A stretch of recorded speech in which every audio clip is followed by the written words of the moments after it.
एक बार फिर स्वागत है CS विद पाइथन हिंदी में। आज करेंगे अध्याय 4 जिसमें है कंपाउंड स्टेटमेंट्स और एक एग्जाम्पल कंपाउंड स्टेटमेंट्स का है डिसीजन मेकिंग स्टेटमेंट्स। सो आज शुरू करते हैं। आपने पहले भी देखा है कि अलग अलग तरह के स्टेटमेंट्स होते हैं, empty statements, simple statements. Compound statements जो होते हैं वो एक तरह का एक ब्लॉक होता है जिसमें एक हेडर होता है उस खंड का, और उसमें जो शेष कथन होते हैं उसके अंदर उनको 4 स्पेसेस छोड़ के लिखा जाता है। तो इस तरह से एक कीवर्ड के साथ शुरू होता है और उसके बाद वो कीवर्ड वाली जो एक लाइन होती है वो एक कोलन के साथ खत्म होती है। तो बृहदान्त्र के साथ खत्म होती है, आरक्षित शब्द के साथ शुरू होती है। उसके बाद 4 स्पेसेस छोड़ के, और अगर आप कोलन लिख के एंटर प्रेस करते हैं तो वो अपने आप 4 स्पेसेस छोड़ के ही स्टार्ट होता है। तो इसमें एक से ज्यादा हम स्टेटमेंट्स भी दे सकते हैं। इस तरह की स्टेटमेंट्स कंपाउंड स्टेटमेंट्स। तो एक कंपाउंड स्टेटमेंट का जो हेडर है उसके बाद जो स्टेटमेंट्स उसके अंदर हैं वो उतने स्पेस पे होंगी। उसके बाद वो वापस अपनी जगह पे फर्स्ट प्लेस पॉइंट से शुरू होगी। फिर से कोलन के बाद जो भी लाइंस आएंगी वो इंडेंटेड होंगी, वो उस वाले हेडर में होंगी। तो अगर ये हेडर 1 है तो इसकी ये 2 स्टेटमेंट्स हैं, अगर हेडर 2 है इसकी ये 2 स्टेटमेंट्स हैं। एग्जाम्पल के साथ देखते हैं। तो इसमें ये एक हेडर है, इफ के साथ शुरू होता है कीवर्ड इफ और कोलन के साथ खत्म हो रहा है। इसमें 2 प्रिंट स्टेटमेंट्स हैं। उसके बाद एक और हेडर है एल्स जो कीवर्ड है और कोलन के साथ बंद होता है, और उसके अंदर भी ये 2 प्रिंट स्टेटमेंट्स हैं। तो इफ का एग्जाम्पल लेते हुए हम चलते हैं इफ पे। इफ क्या चीज है? इफ एक तरह का निर्णय लेने वाला कथन है जिसमें ये निर्णय लिया जाता है कि अगर तो इफ के बाद जो कंडीशन दी गई है वो सच है तो फिर ये वाली स्टेटमेंट जो बिल्कुल उसके साथ ही नीचे शुरू हो रही है वो वाली स्टेटमेंट देखी जाएगी। अन्यथा एक एल्स स्टेटमेंट भी लगा के हम देख सकते हैं, पर कई प्रोग्राम्स में एल्स स्टेटमेंट नहीं होता तो फिर जो भी स्टेटमेंट उसके बाद आएगा वो फॉलो होगा। तो अब हम देखते हैं कि एक एग्जाम्पल जिसमें हमने इफ लगाया है, x 50 चर लिया है, y 20 लिया है। If x greater than y, तो ये हम तुलना वाले ऑपरेटर्स बहुत यूज करेंगे यहाँ पे। तो इसमें हम लिखते हैं print x is larger than y, और इसमें हम इसको अगर हम हमारा x लार्ज है तो ही ये प्रिंट करेगा, अगर x लार्ज नहीं है तो ये कुछ नहीं करेगा क्योंकि ये इतना ही प्रोग्राम है। अब हम आते हैं एल्स स्टेटमेंट जो अन्यथा क्या करना चाहिए। तो उसमें हमारे पास 2 पार्ट होते हैं, एक तो यदि और दूसरा अन्यथा या अन्य। तो यदि हमने यहाँ पे एक एग्जाम्पल आपको हिंदी में बता रहे हैं पहले, पर लिखा ये इंग्लिश में ही जाएगा। अगर हम अपना पहला नाम, प्रथम नाम, जो भी फर्स्ट नेम, राष्ट्रीयता और आयु इनपुट करें तो फिर हम एक इफ स्टेटमेंट या यदि राष्ट्रीयता भारतीय है और उम्र 18 से अधिक है तो ही वो वोट कर सकते हैं, वरना वो नहीं कर पाएंगे। तो ये दोनों चीजों को प्रोग्राम में अगर लिखना हो तो हम उसको चर के साथ एफ नेम लेंगे और उसको इनपुट करेंगे। नेशनैलिटी लेंगे, उसको हम इनपुट करेंगे, तो ये चर का नाम NAT है नेशनैलिटी के लिए। एज क्योंकि नंबर होने वाला है तो int input, enter your age. और अब हम कहते हैं कि if NAT equal to quotes में Indian and age greater than equal to 18, फिर वो एलिजिबल है वोट करने के लिए, कौन? जो एफ नेम है। और नहीं तो एल्स में जाएगा और ये प्रिंट करेगा। सो इस इफ में ये दोनों चीजें सच होनी चाहिए, क्योंकि ये एंड है और ये तुलना कर रहा है, तो ये तुलना होनी चाहिए तो इंडियन होना चाहिए और एज 18 से बड़ी होनी चाहिए। दोनों सत्य होंगे तभी ये वोट करने के लिए एलिजिबल प्रिंट करेगा, वरना इनमें से एक भी सच नहीं है तो ये एल्स में चला जाएगा। सो एल्स और इफ में से एक ही चीज प्रिंट होगी, दोनों चीजें नहीं प्रिंट होंगी। सो जब हम ये निर्णय वाले कथन करते हैं तो कुछ भाग प्रोग्राम का ऐसा भी होता है जो आउटपुट नहीं होता। तो अब हम एक और एग्जाम्पल, जब हम एग्जाम्पल्स देखेंगे तो कर लेंगे। तो एक और चीज है जिसको कहते हैं एल इफ स्टेटमेंट।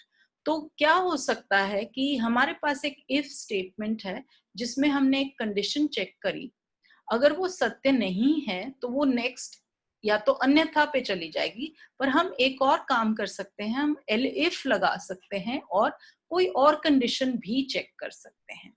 तो इसका एक उदाहरण अच्छा आपको दिखा देते हैं। ये है, सो आपने एक दुकानदार द्वारा खर्च की गई राशि के आधार पर छूट प्रदान करता है। अगर आपने 20,000 रुपए का बिल खर्च किए हैं तो आपका 20,000 रुपए का बिल है जिसपे आपको मिलेगी 20% छूट। यदि 20,000 से कम है पर 15,000 या उससे अधिक है, तब आपको मिलेगी 10% छूट, सॉरी 15% छूट, और उससे कम वालों को मिलेगी 10% छूट। कम मतलब 15,000 और 10,000 के बीच में जितने भी होंगे उनको 10% छूट मिलेगी। पर अगर आपने 10,000 रुपए से कम खर्च किया है तो आपको 5% छूट मिलेगी। अगर हमने इसको प्रोग्राम जैसा लिखना है तो हमारा इनपुट क्या होगा? बिल का अमाउंट, जो राशि आपने खर्च की है। और अगर हमने इसको प्रोग्राम करना है तो हमने कहना यदि बिल 20,000 से बड़ा है, और अब यहाँ पे आपने नंबर लेना है, इसको कोट्स में नहीं लिखना है, तो ये नंबर की तरह होना चाहिए 20,000, कोई कॉमा नहीं लगना चाहिए इसमें। तो 20,000 और फिर हम कोलन लगा के अगली लाइन इंडेंट के बाद लिखेंगे छूट इक्वल टू विधेयक इंटू 20%। सो छूट जो है उसको हम अमाउंट के साथ 20% लगा देते हैं और कैलकुलेट कर लेते हैं उसको। ऐसे ही 15% अगर 20,000 से कम है और 15,000 से ज्यादा है तो 15%, अगर 15,000 से कम है और 10,000 से ज्यादा है तो 10%, और अन्यथा 10,000 से कम है तो 0.05 में 5%। इसको लिखने में हम ऐसे लिखेंगे। तो ये हम जब अभी आपको मैं ये सारा कुछ दिखाऊंगी, इसके लिए हम शेयर करते हैं स्क्रीन। ओके, तो ये है हमारा पहला प्रोग्राम जिसमें हमने लिया है इनपुट। सो इसको एक थोड़ा बड़ा स्क्रीन करके इसको आपको मैं दिखा देती हूँ। Okay, so here we are. एक है x जिसको हमने इनपुट किया है नंबर, और फिर हमारे पास है y जिसको हमने इनपुट किया है, और अब हम कहते हैं if x greater than equal to greater than y, not greater than equal to greater than. तो जो ये तुलना है ये इसमें x ही बड़ा होना चाहिए तभी ये प्रिंट करेगा। अगर x छोटा है तो ये कुछ भी प्रिंट नहीं करेगा। सो इसमें हम डालते हैं 400 एंटर 300। ओके, तो x हमारा 400 है, y हमारा 300 है। तो अब इसके आउटपुट में आ जाएगा 400 इज द लार्जर नंबर। ठीक है, तो अब हम एक और एग्जाम्पल लेते हैं जिसमें हमारे पास एल्स स्टेटमेंट है। तो ये आपने जब कभी पाइथागोरियन ट्रिपलेट्स किए होंगे तो ये पाइथागोरियन ट्रिपलेट्स का क्वेश्चन है। सो इसमें हमारे पास ये 3 नंबर हैं जिनको हम देख रहे हैं कि क्या ये पाइथागोरियन लॉ को फॉलो कर रहे हैं कि नहीं। ट्रिपलेट्स 3 नंबर्स, जो 3 नंबर हैं, क्या वो तीनों पाइथागोरियन ट्रिपलेट हैं या नहीं। तो अब अगर हमने इनपुट किए 3, 4 और 5, एक्चुअली ये पाइथागोरियन ट्रिपलेट है। तो अब अगर हम एग्जीक्यूट करते हैं तो ये आउटपुट में आपको देगा कि yes, they are Pythagorean triplets.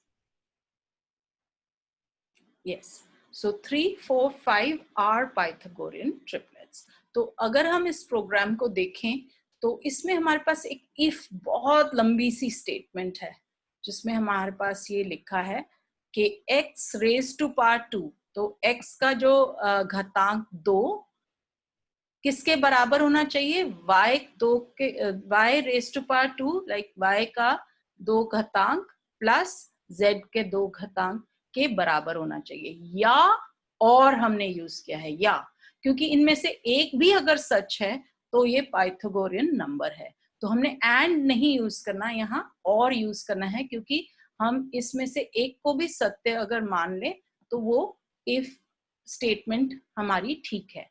तो अगर y बड़ा है तो वो हाइपोटेन्यूज हो सकता है, और y स्क्वायर जो है वो x स्क्वायर और z स्क्वायर का सम हो सकता है। ऐसे ही z स्क्वायर, y स्क्वायर और x स्क्वायर का सम हो सकता है। तो इनमें से अगर एक भी सत्य है तो ये पाइथागोरियन ट्रिपलेट है। सो वरना ये नहीं है। अब हम जाते हैं इस पे compile. Let's do this third example.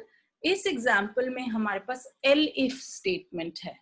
तो इस एल इफ स्टेटमेंट में हमने किया है कि एक नंबर लिया है यूजर से, और हम कहते हैं कि अगर नंबर बड़ा है 0 से तो वो पॉजिटिव नंबर है, सकारात्मक एक पूर्णांक है, और अगर वो कम है 0 से तो वो नकारात्मक पूर्णांक है, और नहीं तो वो 0 है। तो अब हम इसको stdin पे जाके हमने एक नंबर दिया है -12, और अब हम इसको एग्जीक्यूट करके देख लेते हैं। सो ये आना चाहिए द नंबर इज नेगेटिव। तो अगर आप देखें तो इन तीनों में से सिर्फ एक ही आउटपुट आ सकता था, या तो नंबर पॉजिटिव है या नेगेटिव है या 0। अब हम जाते हैं अपने अगले एग्जाम्पल पे, जो हमने बिल वाला एग्जाम्पल किया था। अब हमारे पास जो बिल का एग्जाम्पल है उसमें हमने लिया है stdin, हमने लिया है 20,000 रुपए। तो अगर हम इसको चला के देखेंगे तो ये हमें आउटपुट देगा 16,000 रुपए, क्योंकि हमारे पास 20% का डिस्काउंट है जो कि 4,000 रुपए है। अगर हम इसको बदल के 10,000 रुपए कर देंगे तो अब अगर हम इसको एग्जीक्यूट करते हैं तो अब हमारे पास आएगा 9,500, क्योंकि इसमें हमारे पास छूट है।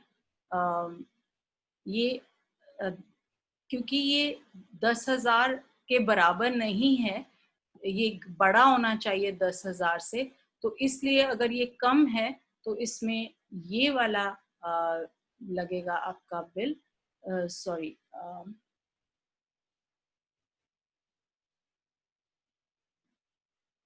सो ये 10,000 से ज्यादा होना चाहिए तब ये लगेगा, और कम होगा तो 5% लगेगा। अगर मैं यहाँ पे इक्वल टू लगा दूं और फिर इसको रन करूं तो ये 9,000 रुपए मुझे देने चाहिए इसको। सो ये अब 9,000 रुपए दिखाएगा। तो पहले हमने उसको, क्योंकि हमने इक्वल टू नहीं लिखा था, तो वो उसको एल्स में लेके जा रहा था और 500 का डिस्काउंट सिर्फ दे रहा था। जब हमने उसको 10,000 रुपए को उसके एलिफ के अंदर इक्वल टू साइन में डाल दिए, अब वो हमें 10% की छूट दे रहा है। तो इस साइन से बहुत फर्क पड़ता है कि क्या साइन आपने लिखा है तुलना में। अब हम जाते हैं एक और तरह का कॉन्स्ट्रक्ट, इसको मैं समझाती हूँ आपको। ये है नेस्टेड इफ एल्स। तो इसमें क्या है कि एक तो इफ स्टेटमेंट है और फिर अगर वो सच है इफ स्टेटमेंट, तो उसके अंदर भी एक और इफ स्टेटमेंट है। तो इस इफ स्टेटमेंट को, जो नेस्टेड इफ स्टेटमेंट है, ये तभी होगी जब बाहर वाली इफ स्टेटमेंट ट्रू है। अगर वो फॉल्स है तो ये आउटपुट, ये वाली स्टेटमेंट आउटपुट नहीं करेगी। अब ये प्रोग्राम क्या है कि कोई 3 नंबर लिए हैं और तीनों में हमने उसे बड़ा, उससे छोटा और उससे छोटा सॉर्ट करना है डिसेंडिंग ऑर्डर में। घटाव के उसमें हमने उसको सॉर्ट करना है। दैट मीन्स सबसे बड़ा नंबर पहले आना चाहिए, फिर बीच वाला नंबर, फिर तीसरा सबसे छोटा होना चाहिए। इसलिए हमें ये इफ स्टेटमेंट्स नेस्टेड करनी पड़ रही हैं। अगर तो हमने सिर्फ ये ढूंढना था कि सबसे बड़ा नंबर क्या है, तो फिर हम ये तीनों चीजें एंड में लगा देते। पर अब हमने उनको तीनों को लगाना है ऑर्डर में, तो इसलिए हमारे पास ये नेस्टेड लूप आया है। तो इसमें हम x ग्रेटर देन y फिर x ग्रेटर देन z ये चेक कर रहे हैं। अगर ये दोनों चीजें सच हैं, इसका मतलब x सबसे बड़ा है। अगर x सबसे बड़ा है तो क्या फिर y और z में क्या रिलेशन है, क्या y बड़ा है या z बड़ा है। तो इसलिए हम एक नेस्टेड इफ लगाते हैं जिसमें हम ये चेक करेंगे कि क्या y बड़ा है या z बड़ा है। तो अगर y बड़ा है तो फिर x तो बड़ा है ही, उसके बाद y बड़ा है और फिर z है। वरना x तो बड़ा है ही, z बड़ा है, y है। नेक्स्ट, अगर इफ ये वाला इफ सच नहीं है, दैट मीन्स कि x सबसे बड़ा नहीं है, तो इसका मतलब हो सकता है y बड़ा हो। तो वो चेक कर लेते हैं, y क्या x से बड़ा है और y क्या z से बड़ा है। तो अगर ये सच है तो y सबसे बड़ा है, और अगर वो सबसे बड़ा है तो x और z का क्या रिलेशन है।